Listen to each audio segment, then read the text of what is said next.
Hi everyone, I'm going to give you a quick tutorial on how to make this mask. It is based off of the nurse to made by a nurse for a nurse pattern.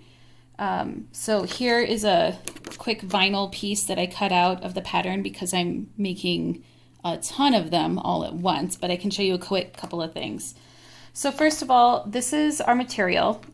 Because I'm doing mass production, I've cut out multiples. These sections are 11 inches across, cut by the fabric. So as you roll your fabric out, you have a normal fold over, and you'll just cut an 11-inch section up, roll it up, and put it aside. When you get to this point, the cotton was a little tricky, so we went ahead and pressed it into place because you will need this seam here. So we take our pattern, cut like this, and I put it up against the far edge, and I'm going to show you guys a couple of tricks to make this go faster. So I'm using a rotary blade. You're welcome to use scissors and mark it on the fabric. I find I'm more comfortable just working off of a rotary blade. So I'm going to go ahead and make this. Now, one secret to this is that the pattern is meant to be done chain. So you just take this line and you keep it going straight. I fold that across. Cut that edge there. These are going to be something similar to, these are going to be the marks that create the face. And there we go. Perfect. Now I'll show you how this fits in when you extend the pattern. So this angle here matches this angle here. So you line it up. You want to make sure that this top piece where the fold is going along where your folded edges are. Line it up. Go ahead and do the same thing over.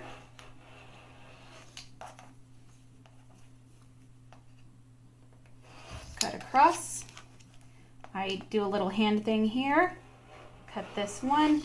That way, instead of having to do 5 cuts, you only have to do 3. So this is the same pattern as, it's the same piece, so you can cut 2 pieces as your front piece. The front piece is the cotton and that goes on. This is the flannel piece that's going to go back. And so you can see from my pattern, let me line it up for you.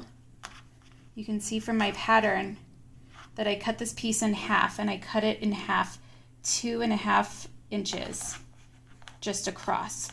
The reason we're doing this is we're creating an overlayer pocket for the filtration material to go on the inside and spread all the way across the mask. Go ahead and finish the seams when you get this done. I have a serger, so I just serged my seams. But if you don't have a serger, just do a normal finished seam on your sewing machine with a tuck. So here you can see all of my pieces put together. I have my backing set aside here. I have my front piece here. I have 2 pieces of elastic cut at 7 inches. If you don't have elastic, you can go ahead and make bias tape and make ties. There are lots of other tutorials. I just like the elastic because A, I actually have it, and B, it allows for a better and closer seal to the face. And then you're going to need 1/2 piece of pipe cleaner. We're also seeing a lot of people using twisty ties or covered wire of some sort. It's just, you want to make sure that it's something that can be heat treated, because that's how they're going to make sure that they're sterilizing the masks between use. So first I'm going to take my cotton. We're going to eventually sew these pieces together so it will create a contour on the face, but in order of forsaking our time and saving that, because we have to create so many, we want to make sure that we're doing things as quickly as possible. So first what I'm going to do is I'm going to create my pleats.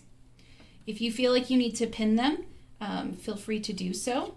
I usually don't, because it just isn't a priority for me. It usually lays pretty flat. And you can do these chain sew style. So what I mean by chain sew style is sew one side pleated and just keep them going in this direction over and over and over. Don't worry about trimming. You can trim them all later, but it's a good way to mass produce these masks as opposed to spending your time doing one at a time. So I'm going to do a pretty close seam, since this is just sort of to hold the pleat in place. It's about 1/4 inch.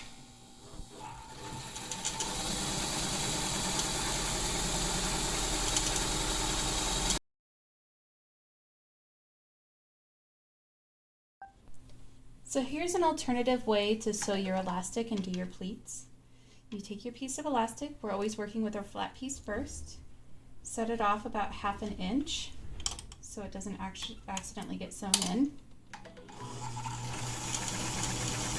Secure the elastic, then do pleat, pleat, sew your pleats, take your piece of elastic, make sure it's in line,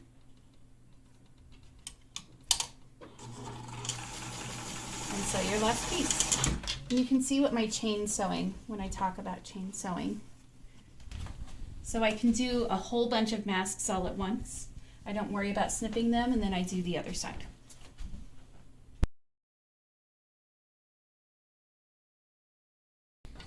Next, we're going to go ahead, flip them right sides together, and you're going to do this for both your front and your back. Make sure your pieces are together, and really if you just hold them securely together, you shouldn't have a problem. So I do a 1/4 inch seam, and I go back and forth. Now, I don't worry about cutting this piece off. We'll get there later. We're doing a chain sewing style, so we're just sewing the pieces that we have in front of us. We don't want to waste time cutting and constantly replacing.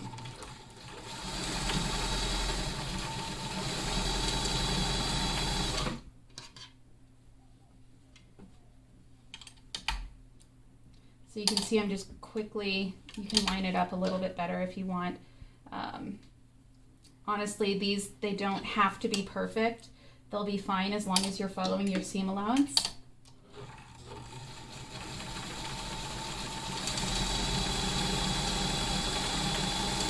All right, that's done. We're good to go. So I just separate my pieces like that, super fast, super easy. We have one more that we have to do. And when you're chain sewing, you don't have to worry about it because you can do them all at once.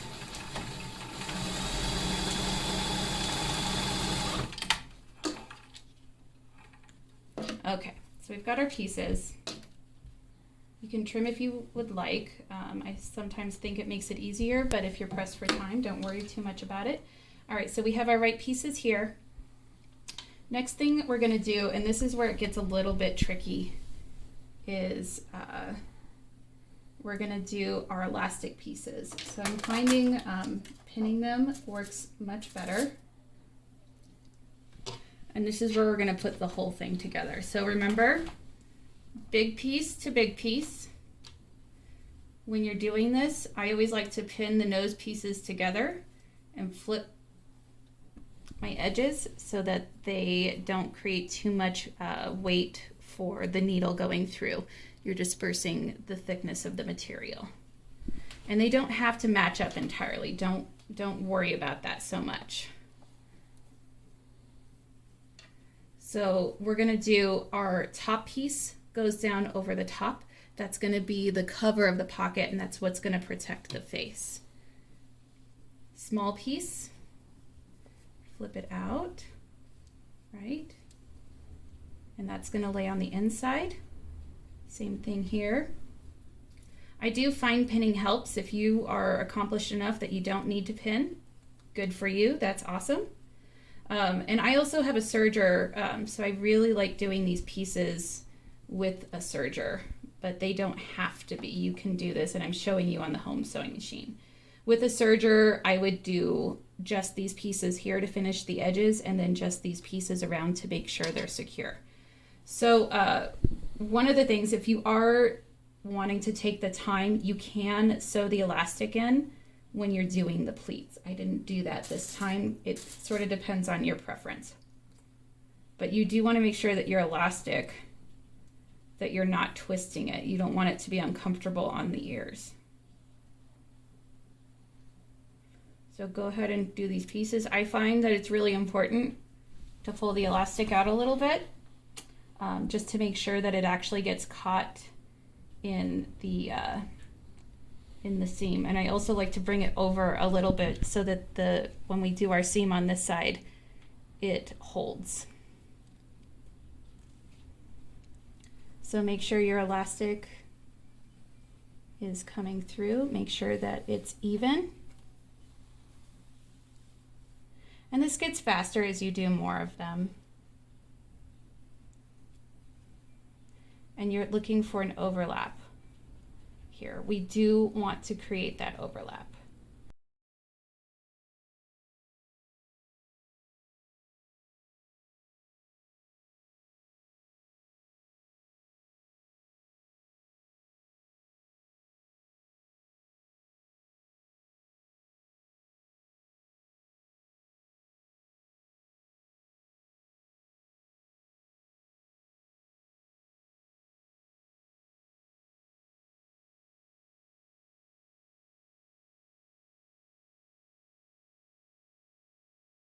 Normally I would serge this. I'm going to show you guys just on the sewing machine though. So bring it in. We want about a 1/2 inch seam allowance on these ones. Make sure all your pieces are lined up.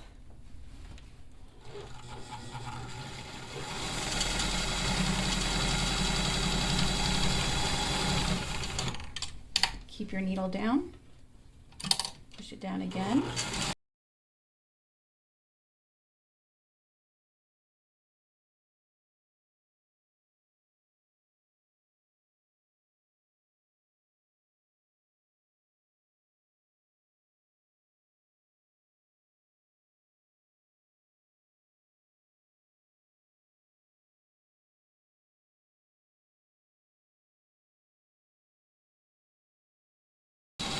And I just sew straight all the way to the edge. Trim your things, pull out your pins. You can trim the elastic if you want to. I'm not going to do that right now just because we're trying to save time.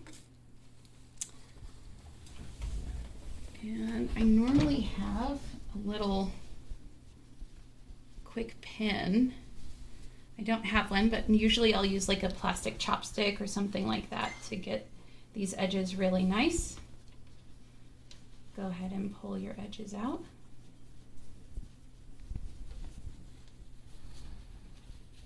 So there we have our base. You want to line your fabric up really nicely if you can, because this inside pocket is really important. Next, get your nose bridge pointed. We're going to take our pipe cleaner. I like to kind of mark where the middle is. And I do it on the cotton side. That allows extra padding if the metal comes through with your seam on the inside of the seam. So I like to push it nice and tight against that inside pocket. Pin it in place if you need to. If you've already been doing these and you're fast enough and you don't need to pin, good for you. Keep going. And I pin where my edges are so I know where to turn my machine. And this will help create a better seal against the face. And then I just do a quick stitch down.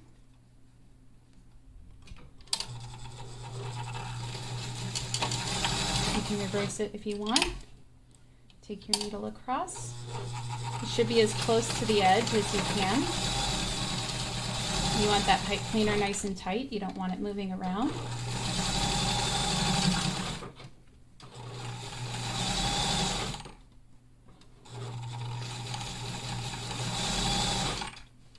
Turn. And we're done. Take your pins out. Make sure that you're washing these and sanitizing them. Our hospital that's requested these has a 2-day period of things to sanitize. If you guys are sewing, please make sure that you're practicing social distancing. We want to be helping people, not accidentally hurting people. But this is a great project to do while we're doing that. You can press this if you want to. I haven't found it entirely necessary, but it's a nice cover to the face. The elastic holds really well. The pipe cleaner allows for a good seal all the way around without touching the eyes. And there we go, a wonderful face mask.